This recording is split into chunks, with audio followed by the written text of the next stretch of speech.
Peace and blessings to everyone. This is yours truly. I am Amar Mari. I'm the founder of El Kebalan Unity Alliance. My queen, Amani Amari, she is the co-founder. We focus on your spiritual, your physical, your financial well-being, additionally, the knowledge of self.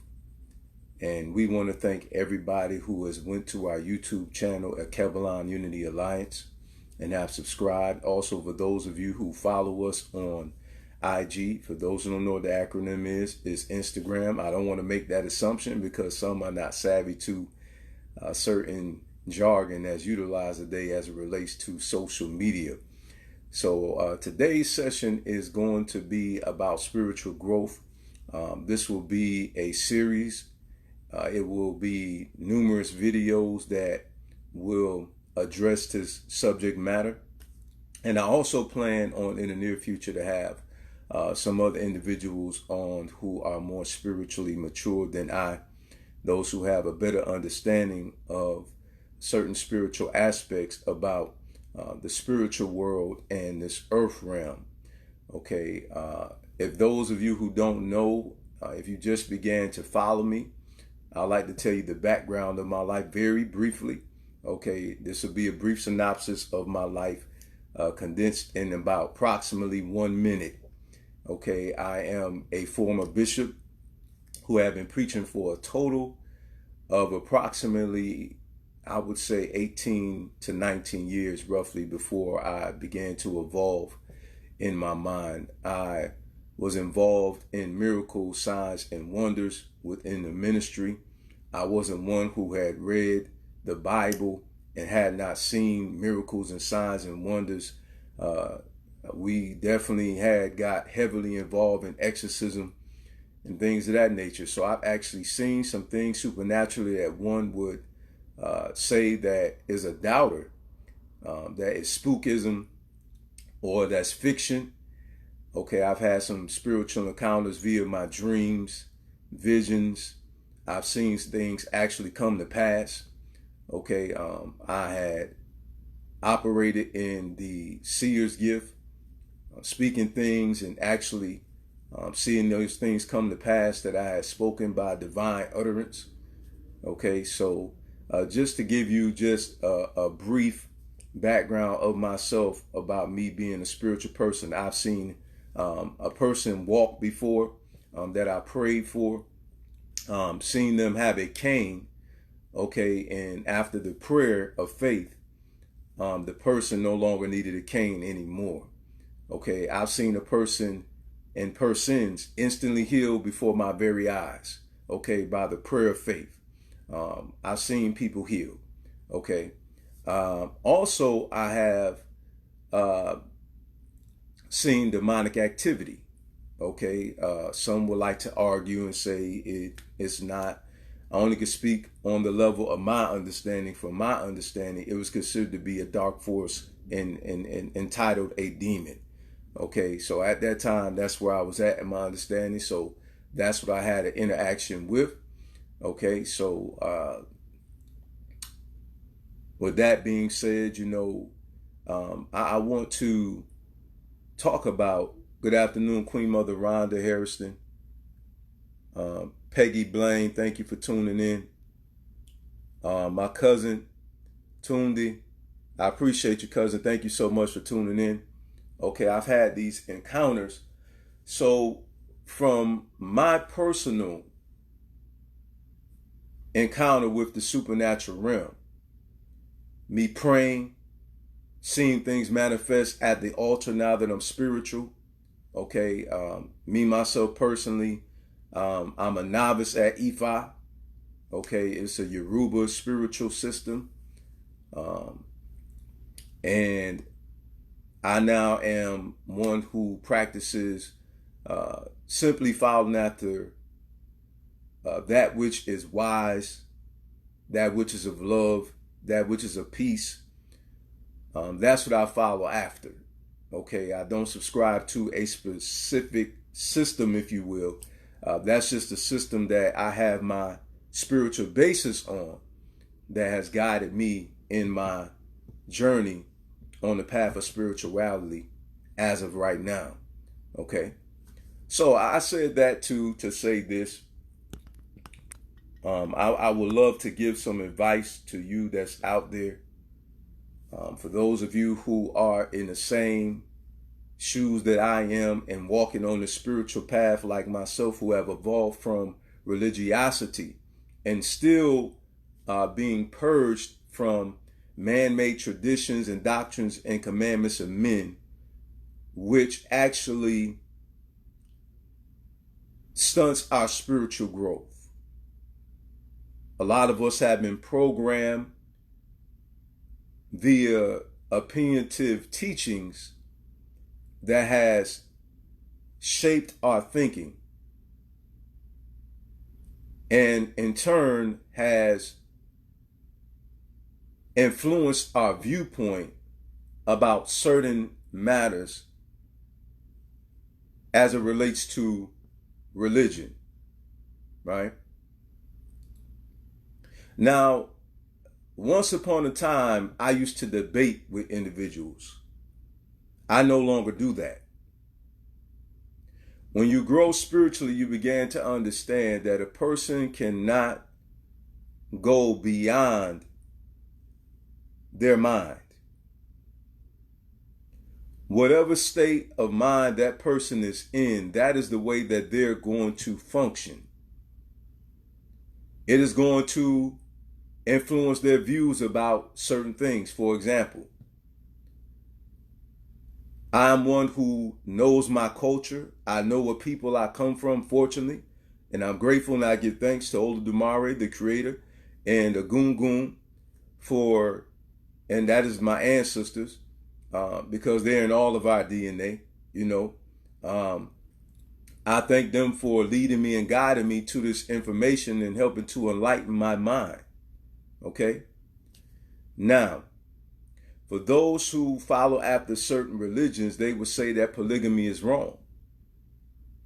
They would say that it's satanic. They would say that God said that you are to be the husband of only one wife and things of this nature. And so I learned that the reason why a lot of people say these things is because simply that's what they were taught. Had they been raised in Ifa, had they been raised in voodoo, okay, they would not be saying those things. In fact, they would not talk about the devil. They won't talk about hell. They won't talk about purgatory. They won't talk about none of those things had they not been taught those things. When you are being taught something, information, it pretty much, it shapes your mind. It shapes your mind. If it's good information, if it's bad information, either one of those transmissions will shape your thinking. So, it will be a waste of time for me getting into a debate with someone who strongly believes something that has believed that from their adolescent years to adulthood, or, okay, who has converted to a faith and has been a practitioner of that faith for an extensive period of time, because some have come to certain religious teachings and have subscribed to these teachings in their adulthood years. Some have come in their adolescent years, their teenage years, or younger, right? And now they have subscribed to these doctrines which they're persuaded to be truths. Okay? So me being brought up in that fashion, I can understand the point of view of somebody who is religious coming from the Christian doctrine and the Muslim doctrine. Okay, I can't speak for any other doctrine. Okay, and I'm not that well read in Islam. I only studied it for a short period of time. So I will not expound upon that as one who was like an imam. But far as Christianity, I was considered to be, when I was a Christian, an elder in that faith. Okay, having been, again, a ordained and licensed bishop. Okay, so I have been, again, studying, teaching, preaching from the age of 21 years of age all the way up until approximately Um, I would say 39 years of age. So I have been preaching for a total of 17 to 18 years. Okay. And so I understand why certain things that spiritual people do that a religious person will condemn, because that is what they're taught. They don't know anything else. Okay. So we cannot expect somebody to be open-minded who has been taught into a closed mind to not receive any information other than what they have been taught, because if they do so, they're considered to be following after the quote unquote devil, and their soul is in trouble of eternal damnation. Okay, so we can't fault a person for them being in the state of mind that they're in. Okay, because that's the way their mind has been programmed to think, right? Now, in all actuality, and this is not a debate, by no means. I'm just sharing my viewpoint from my position of evolution in my mind. From my understanding, in our culture, we, those of us who have not been colonized, that is actually an ancient tradition for thousands of years for a man to be married to more than one woman. Okay. And prior to these teachings being introduced to our people, it is a historical fact that we never subscribed to that viewpoint. Okay.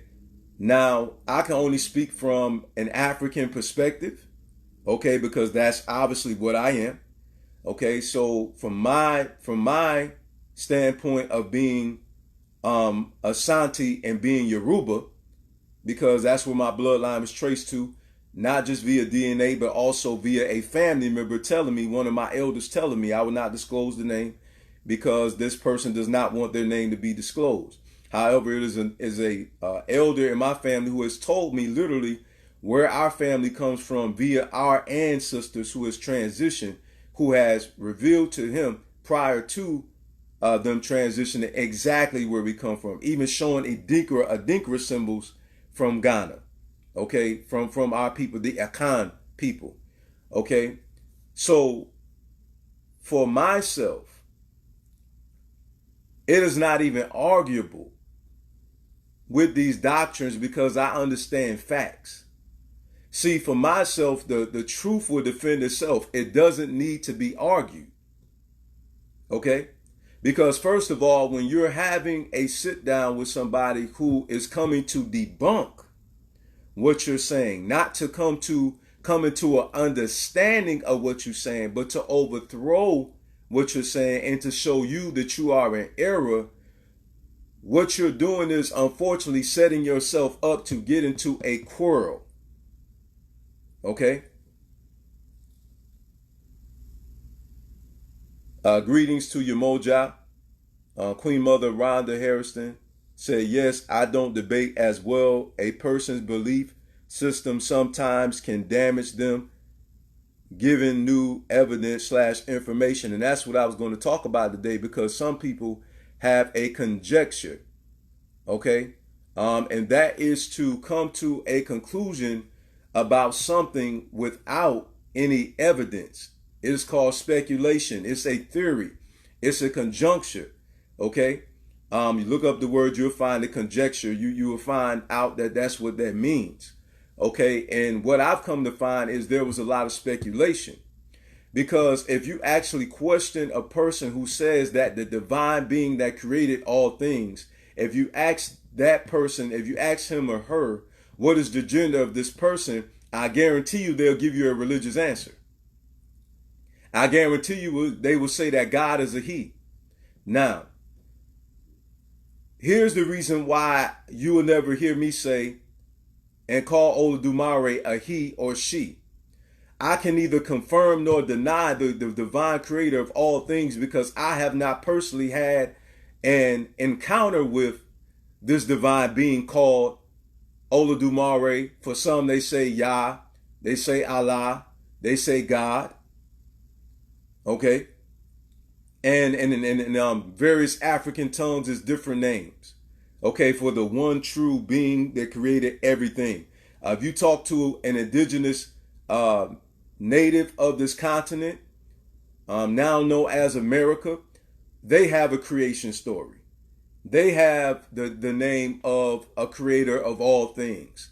In their tongue, the Shimole, the Blackfoot, and etc. If you talk to them, you will hear various names, you will hear various creation stories.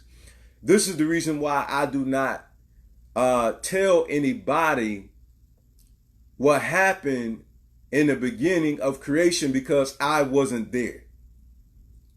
Okay?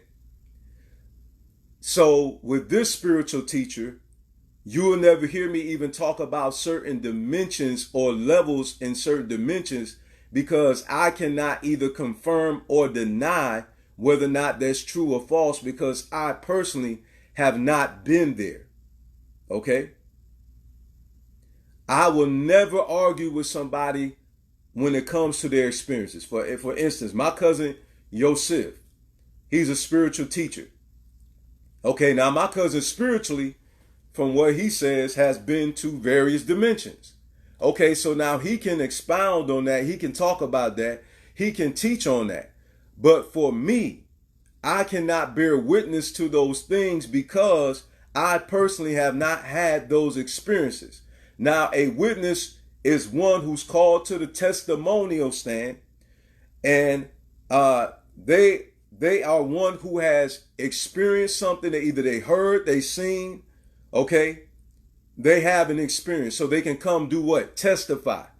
Because they, again, either heard or seen something or experienced something, right? So they can be an effective witness. Now, one who is talking outside of any of those spectrums is considered to be a person who's bearing false witness. Why? Because they have not seen, heard, or experienced anything. They're just talking. So they're a false witness. They're not an effective witness because they have not experienced those things. Right?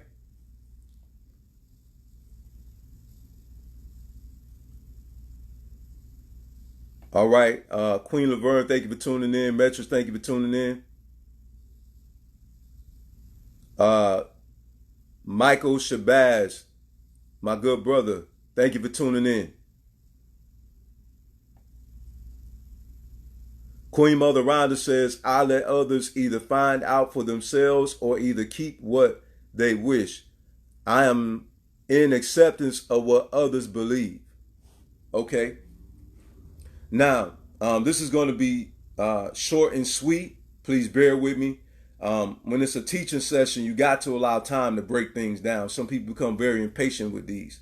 But I also need to have an interaction with the audience, okay? Because they may share some pieces of information that may help to revolutionize all of our minds. All right, so back to the subject matter at hand. Okay, this is the reason why I personally do not teach on certain things, because most people that have asked the question, have they had an encounter with this being that they acknowledge, they say no. Okay, they will use religious verses saying, blessed are those who believe and have not seen me. He that believeth not shall be condemned. Things of this nature. However, this is the reason why I personally do not subscribe to that mindset, because that is it's an incarcerating mentality to have, because a person doesn't recognize, unbeknownst to them, that they're teaching and professing something that they do not have any solid evidence that they can prove, except for going to reference some ink and paper. And when you evolve in your mind spiritually, you begin to understand that that is not evidence. That is not evidence. Okay, depending on what you're trying to prove, when it comes to having an encounter, to be able to, and also to be able to identify a specific being, that is not solid evidence at all whatsoever. Okay, and so with that being said, what I hear is a lot of people regurgitating what a man says and has co-signed that God said this, God said that, God wouldn't approve of this, God wouldn't approve of that. And one thing I began to recognize is that the truth of the matter is we have made ourselves into God, into the Creator, the one who created all. And unfortunately, humanity has co-signed the Creator on human views. And when you hear these views, you can tell it's human because it doesn't even make sense. I've used these examples before, and I will continue to use these examples. Like, for instance, in a certain religious sect, they say that playing instruments is of the devil. God doesn't approve of that. In certain religious sects, they'll say that women will go to hell for wearing women's pants. If their hair not covered, they're condemned. If they wear lipstick, or if a man or a woman wears jewelry, they're condemned. In certain religious sects, you consider to be condemned if you eat a certain animal, certain foods, they're condemned.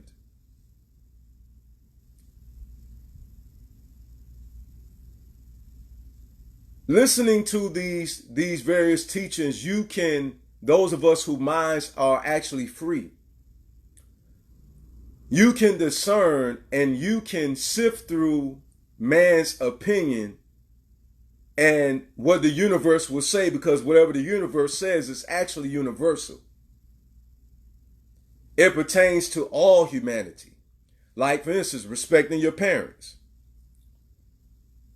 Okay, that's universal. Husbands respecting their wives, wives respecting their husbands, parents treating their children right. Don't steal, don't kill, don't rob. Okay? Those are universal principles. Those things are considered to be wrong. Right?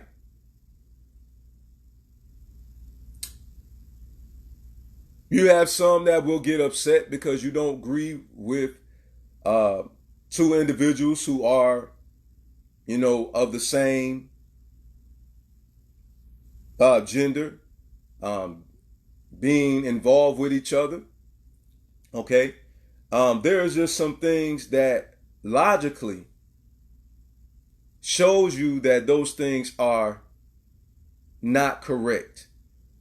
I argue.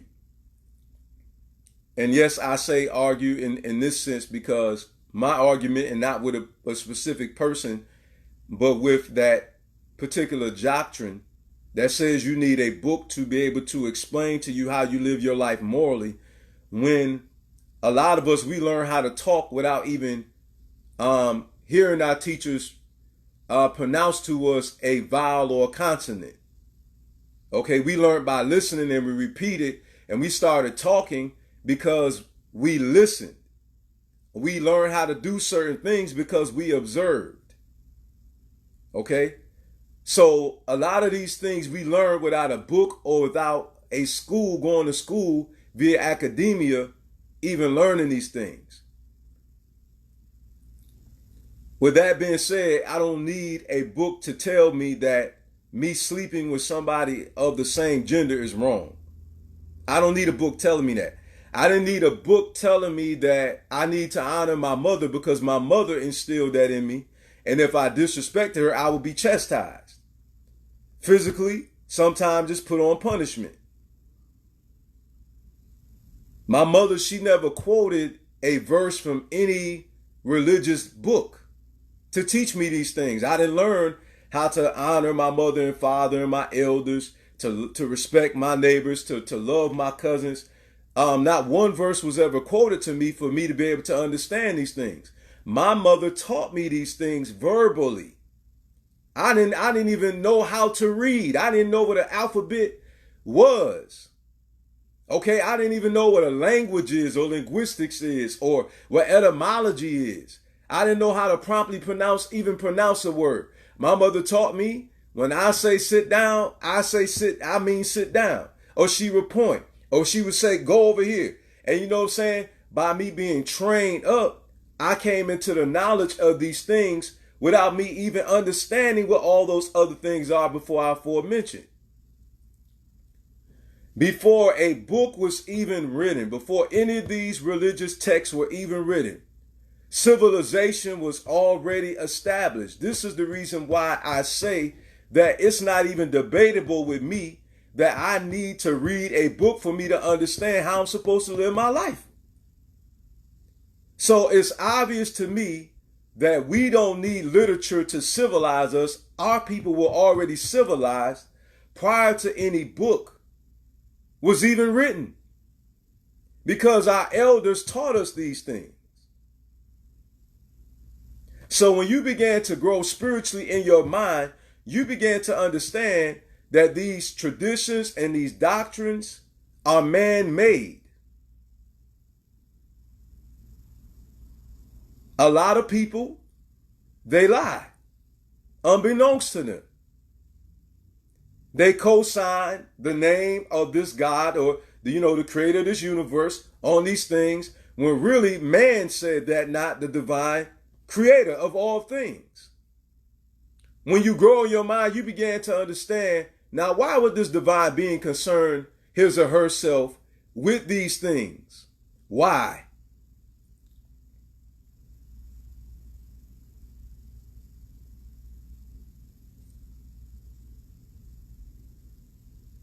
We don't even need these things in our lives. A lot of these things we don't even need. You'll come to find when you spiritually grow that you do not need these things that man is giving you in order for you to evolve. These traditions and doctrines and commandments of men are restricting people. Some people, marriages have been broken up. Some people have missed good men and women listening to these man-made traditions and doctrines and commandments. Some people have bad relationships with their children and with their parents. And some of these religious teachings even cause you to isolate your own family members. Okay? So again, this is the first session. I'll continue these sessions throughout the duration of the week. Again, I'm yours truly, Amar Mari. I am the founder of El Kebalan Unity Alliance, where we focus on your spiritual, your physical, and your financial well-being. Additionally, the knowledge of self. For my queen, Amani Mari, and I, we love you. We appreciate you. We thank you all for tuning in. And again, this is only for the spiritual mature, those who are like-minded, have the same like precious faith. For those who that's trying to evolve, it'll be great if you share this with them. For those of you who don't know somebody who's ready to receive this, if you'll be so kind not to share this with them, do not ever impose your views on someone when they're not ready to receive it. Okay, be wise, because you can actually push them away, and it'll take them even longer to come to the knowledge of the truth. All right, so love you, appreciate you, have a blessed one, and tune into the next mastermind session, spiritual mind growth session 2 coming up.